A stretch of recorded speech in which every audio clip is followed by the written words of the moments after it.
नमस्कार मित्रांनो, स्वागत आहे तुम्हा सर्वांचं पुन्हा एकदा आपल्या नाद भरतीचा या आपल्या एज्युकेशनल यूट्यूब चॅनलवरती. तर मित्रांनो बघा, आपण आज महाराष्ट्र शिक्षक पात्रता परीक्षा 2026 म्हणजेच TET 2026साठी मित्रांनो आपण आज बघायचे की विषय गणित या ठिकाणी पाहणार आहोत.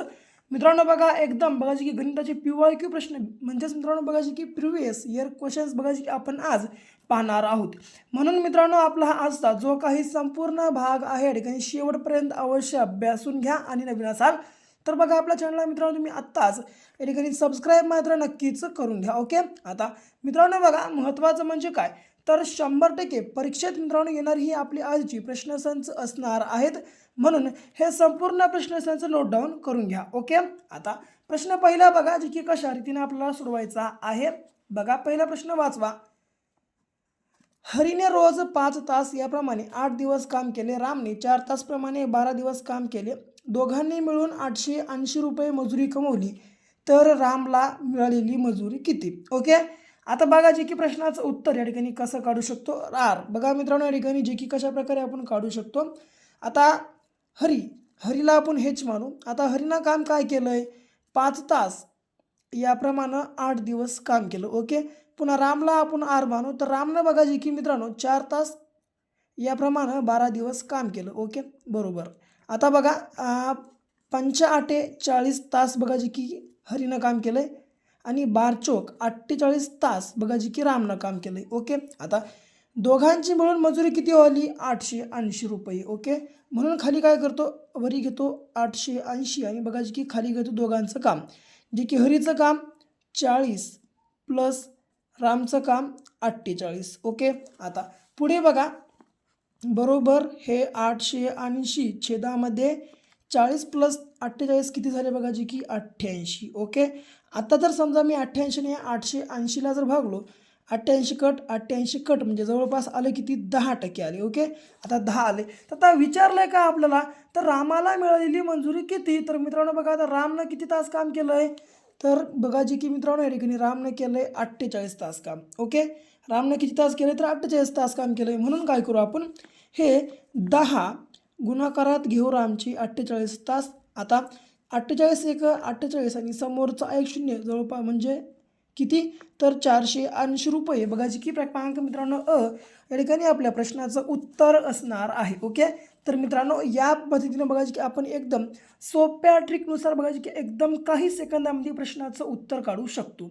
ओके, पुढे आता बघा, मुंबई ते गोवा 450 किमी अंतर. मुंबईहून सकाळी 8:30 वाजता सुटलेल्या ताशी 60 किमी वेगाने जाणाऱ्या व त्याचवेळी गोव्याहून सुटलेल्या ताशी 75 किमी वेगाने असलेल्या गाडीची किती वाजता भेट होईल? आता या प्रश्नाचं मित्रांनो उत्तर कसं काढायचं आहे, डायरेक्ट बघा, मुंबई ते गोवा 540 किलोमीटर अंतर, हे 540 किलोमीटर अंतर मी अगोदर घेतलो. आणि पुन्हा आता किती, मुंबई ते गोवाच्या 540 किमी अंतर, मुंबईहून सकाळी 8:30 वाजता सुटलेल्या ताशी 60 किमी वेगाने जाणाऱ्या गाडीची त्याचवेळी गोवाहून सुटलेल्या बघा जी ताशी 75 किमी वेगाने असलेल्या गाडीची किती वाजता भेट होईल. म्हणून काय करू, हे पहिलं 60 किलोमीटर घ्या एका गाडीचं आणि दुसऱ्या गाडीचं वेग किती, 75 किमी घ्या. आता हे 540ला 540 आणि छेदामध्ये 60 प्लस जर 75 ठिकाणी केलं तर झाले बघा जी की 135. ओके, आता करायचा भागाकार, 15 भाग देतो, 15 9 135, 15 दुनी 34 15 दुनी 30, 15 अधिक 45 3 आलं, 54मधून 45 गेले, उरले 9 आणि 15 सख 90. ओके, आलं 36. आता जर 9 न 36ला भागलं, 9 1 9, 9 चौक 36 आले किती, 4 तास. ओके, म्हणजेच बघा जी की आणखीन समोर 4 तासांनी बघा जी की त्या दोन्ही गाड्यांची मित्रांनो जी की भेट होणार आहे. म्हणजे किती, आता टाईम किती झाले, तर 8:30 झाले. तर बघा पुन्हा आणि 4 तासानंतर किती वाजतील, तर 4 तासानंतर बघा जी की 4:00 म्हणजे जवळपास 8 आणि 4 12 आणि समोरची 30 मिनटं म्हणजे जवळपास 12:30 वाजता बघा जी की मित्रांनो त्या दोन्ही गाड्यांची एकदा या ठिकाणी भेट होणार आहे. म्हणजे जे की बघा क्रमांक मित्रांनो 12:30 आपल्या प्रश्नाचे या ठिकाणी उत्तर असणार आहे. ओके, पुढे लक्षात ठेवा, जे की मित्रांनो या पद्धतीने बघा की एकदम काही सेकंदात आपल्याला आपल्या प्रश्नाचं उत्तर काढता येते. आता मित्रांनो एक अत्यंत तुम्हाला महत्त्वाची गोष्ट सांगतो. तर ती म्हणजे काय मित्रांनो, या आपल्या TETसाठी बघा जी की आम्ही एक सखोल मेहनत करून मित्रांनो बघा रात्रंदिवस सखोल मेहनत करून एक 5,000 बघा प्लस PYQ अशा प्रश्नांचा बघा जी की मित्रांनो आपण एक महाठोकळा या ठिकाणी लॉन्च केलेला आहे. जर समजा तुम्ही अजूनही आपल्या या ठिकाणी महाठोकळा खरेदी केलं नसेल तर लगेच खरेदी करून घ्या. कारण मित्रांनो बघा 100% परीक्षेमध्ये येतील या स्वरूपाचे बघा जी की आपण या महाठोकळ्यात बघा जी की प्रश्नसच कव्हर केलेली आहेत, समाविष्ट केलेली आहेत. म्हणून वेळ लावू नका, लगेच आपला महाठोकळा खरेदी करा. खरेदी करण्यासाठी काय करा तर 74 14 93 93 07 हा आपला मित्रांनो बघा जी की क्रमांक आहे. या क्रमांकावर फक्त आणि फक्त 150 रुपये पे करून तुम्हाला याच नंबरच्या व्हॉट्सअपवर स्क्रीनशॉट बघा जी की 150 रुपये पे केलेले पाठवायचे आहे. हे 150 रुपये पे केलेले स्क्रीनशॉट पाठवल्या अवघ्या 1 मिनिटाच्या आत मित्रांनो आम्ही हा जो आपला या ठिकाणी महाठोकळा असणार आहे बघा जी की तुमच्या व्हॉट्सअप नंबरवर बघा जी की तुम्हाला उपलब्ध करून देणार आहोत. म्हणून वेळ लावू नका, लगेच खरेदी करून घ्या. कारण मित्रांनो बघा येत्या जवळपास 28 जून रोजी मित्रांनो बघा जी की आपल्या ठिकाणी एक्झाम होणार आहे. बघा एक्झाम डेट चेंज झाली असून बघा जी की अगोदर 23 जूनला होणार होती, परंतु आता बघा जी की 28 जून या दिवशी बघा आपली एक्झाम होणार आहे. म्हणून खूप टाईम कमी आहे आणि जर समजा तुम्हाला कमी वेळेत जास्तीत जास्त ठिकाणी अभ्यास करायचा असेल, स्टडी करायचं असेल तर त्यासाठी मित्रांनो आपला महाठोकळा एक बघा जी की अत्यंत उपयुक्त असं साधन ठरणार आहे. म्हणून 150 रुपये सध्याच्या घडीचा विचार केला तर काहीही रक्कम नाही. म्हणून लगेच या नंबरवर पे करा आणि स्क्रीनशॉट नंबरच्या व्हॉट्सअपला वाट लावून टाका. ओके, पुढे आता बघा पुढचा प्रश्न. 10% मलईचे 200 लिटर दूध, 20% मलईचे 300 लिटर दूध एकत्र केल्यास मिश्रणातील दुधात मलईचे शेकडा प्रमाण किती, या प्रकारचा प्रश्न विचारला. ओके, आता मित्रांनो काय करूया बघा जे की थोडंसं मी काय करतो एक ठाव पेज घेतो या ठिकाणी प्रश्नाचं उत्तर काढायला. तर बघा आता 10% मलई 200 लिटर दूध म्हणले, म्हणून मी काय करतो मित्रांनो अगोदर या ठिकाणी हे 200 लिटर दूध घेतो आणि गुणाकारात हे 10% मलई आणि टक्क्याच्या खाली घेतो 100%. ओके, आता 100 एक 100 100 धरून डायरेक्ट 200 म्हणा, 2 गुणाकारात 10 आले किती 20% आपल्याला भेटली मलई या ठिकाणी. ओके, 20% भेटली मलई. पुन्हा आता काढतो दूध मी.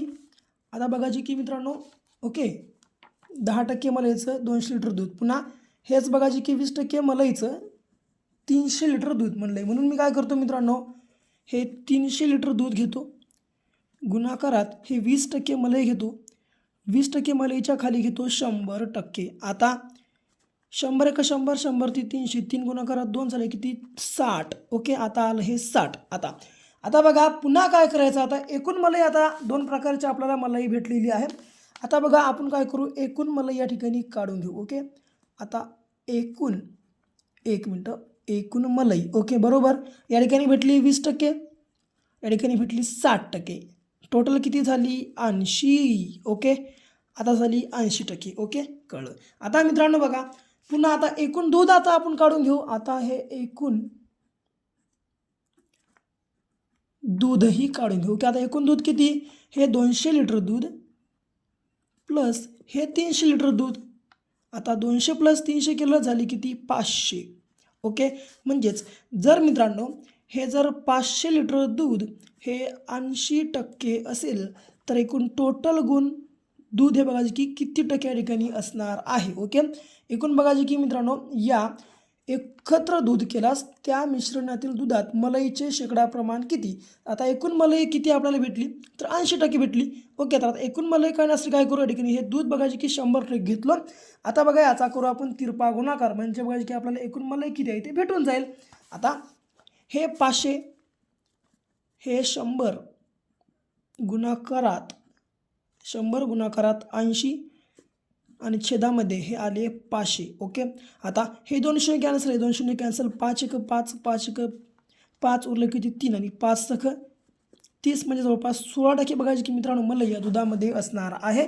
तर जवळपास जी की बघा क्रमांक ड या ठिकाणी आपल्या प्रश्नाचं मित्रांनो करेक्ट आन्सर होणार आहे. ओके, तर बघा जे की मित्रांनो या पद्धतीने आपण प्रश्नाचं उत्तर या ठिकाणी काढू शकतो. पुढे आता चौथा प्रश्न बघा जे की आपल्याला कशा रीतीने या ठिकाणी सोडवायचा आहे. तर बघा आता श्यामने सरळ व्याज दराने बँकेत 10 वर्षासाठी 5,000 रुपये ठेव ठेवली असता दाम दुप्पट होण्यासाठी व्याजाचा दर काय राहील? मित्रांनो आता एकूण ठेव किती बघा मित्रांनो, या ठिकाणी आपली ठेव म्हणजे मुद्दल असते. ओके, तर बघा मुद्दल किती आहे आपली, तर मुद्दल आहे बघा की 5,000 रुपये. ओके, म्हणून मी काय करतो, मुद्दल मांडलो 5,000 रुपये. ओके, पुन्हा काय म्हणलं आहे, ठेव ठेवली असता दाम दुप्पट होण्यासाठी व्याजाचा दर. आता दाम दुप्पट म्हणजे या 5,000चे 2 पट. ओके, दुप्पट. आता दाम दुप्पट घेतो मी, दाम दुप्पट. ओके, आता दाम दुप्पट किती आहे 5,000चे असणार, तर ती असणार 10,000. ओके, आता पुन्हा काढू आपण सरळ व्याज. आता मित्रांनो बघा सरळ व्याज करण्यासाठी या ठिकाणी काय करावं लागेल, तर सरळ व्याज करण्यासाठी बघायचं की दाम दुप्पटीतून मुद्दल या ठिकाणी वजा करावं लागेल. जर दाम दुप्पटीतून आपण मुद्दल वजा केले तर दाम दुप्पट किती 10,000. जर या 10,000तून मुद्दलीचे 5,000 आपण मायनस केले किंवा वजा केले तर उरले किती सरळ व्याजासाठी, फक्त 5,000 रुपये. ओके, आता बघायची की करू आपण पुढची प्रोसेस. आता मित्रांनो डायरेक्ट काय करा, हे सरळ व्याज घ्या 5,000 रुपये. ओके, 5,000 रुपये बरोबर. आता पुन्हा मुद्दल घ्या हे 5,000 रुपये. आता बघायची की आपण मित्रांनो दर काढत आहोत गुणाकारात. आता दर आपल्याला माहीत नाही म्हणून मी दर मानतो x आणि गुणाकारात किती 10 वर्षासाठी म्हणून हे 10 वर्ष घेतलो, छेद घेतलो 100. ओके, आता बघा मित्रांनो हे 5,000ला 5,000 जसे तसे गुणाकारात हे खालचे 100 आणि पुन्हा हे 5,000 अंशातले आले खाली भागाकारात 1 मिनटं हां आणि गुणाकारात हे आले 10. आता हे 5,000 कट, हा 1 0 कट, हा 1 0 कट, उरले किती फक्त 10%. मित्रांनो बघा जी या ठिकाणी आपल्या प्रश्नाचं मित्रांनो या ठिकाणी उत्तर असणार आहे, तर जे की क्रमांक बघा क आपल्या प्रश्नाचं उत्तर मित्रांनो या ठिकाणी असणार आहे. तर बघा जे की या पद्धतीने मित्रांनो आपण अशा प्रकारच्या प्रत्येक प्रश्नाचं जे की उत्तर जे की अगदी काही सेकंदामध्ये काढू शकतो. आता पुढे 5वा प्रश्न बघा जे की आपल्याला कशा रीतीनं सोडवायचा आहे. तर बघा आता एक व्यापारी 1 डझन सफरचंद 200 रुपये 200ला विकत घेतो आणि 6 सफरचंद 90ला विकत असल्यास त्याला किती टक्के नफा अथवा तोटा होईल? एक व्यापारी काय करायला आहे, 1 डझन म्हणजे बघा की टोटल 12 सफरचंद तो 200 रुपयाला खरेदी करतो आणि यातील 6 सफरचंद हा 90 रुपयाला विकतो. ओके, म्हणजेच किती बघा, जर टोटल जर त्याला 12 या ठिकाणी सफरचंद विकायची असतील तर 90ची दुप्पट झाले किती 180 रुपयाला. बघा त्याने या ठिकाणी काय करत आहे, हे 200 रुपयाला घेऊन 180 रुपयाला विकत आहे. म्हणजे याला नफा तर या ठिकाणी झालेला नाही, तोटा झाला आहे. ओके, एवढं कळलं. म्हणून काय करू आपण, आता 200ला घेतला आहे म्हणून हे 200 घेतलो, मायनस केलो हे 180, उरले किती आता 20% उरले. ओके, 20%. ओके, जे की मित्रांनो बघा 20%ला बघा 20 रुपये उरले. ओके, जे की बघा याला तोटा या ठिकाणी झालेला आहे. तर आता हे मित्रांनो त्याच्या तोट्याचं किती टक्के आहेत हे कसं काढायचं, तर मित्रांनो बघा काढायची काहीही गरज नाही. आता 20%, आता 200चे 20% मित्रांनो बघा की डायरेक्ट या ठिकाणी 10% असतील. ओके, 10% असतील म्हणून जे की क्रमांक बघा मित्रांनो 10% बघा जे की तोटा आपल्या प्रश्नाचं उत्तर आहे. कसं आहे बघा, आता मित्रांनो 200चे 10% बघा जे की 20 आहेत. ओके, 20 आहेत. ओके, लक्षात घ्या. पुढे ओके झाला. आता तर पुन्हा याच्यावरचा कोणता प्रश्न 6वा. आता 6वा प्रश्न खालीलपैकी कोणती सहमूळ संख्या नाही, तर मित्रांनो यापैकी कोणती संख्या ही सहमूळ नाही या प्रश्नाचं उत्तर तुम्हा सर्वांना कमेंट बॉक्समध्ये कमेंटमध्ये टाईप करून सांगायचं आहे. ओके, आणि व्हिडिओ आवडल्यास व्हिडिओला लाईक करा, जास्तीत जास्त तुमच्या मित्रांसोबत मुलांसोबत मैत्रिणींसोबत जास्तीत जास्त शेअर करा. समजा अजून तुम्ही या ठिकाणी आपल्या चॅनलला सबस्क्राईब केलं नसेल लगेच चॅनलला सबस्क्राईब पण करून घ्या. तर भेटू पुन्हा अशा एका नेक्स्ट लेवलच्या नवीनशा भागासोबत. तोपर्यंत घ्या काळजी, करा अभ्यास.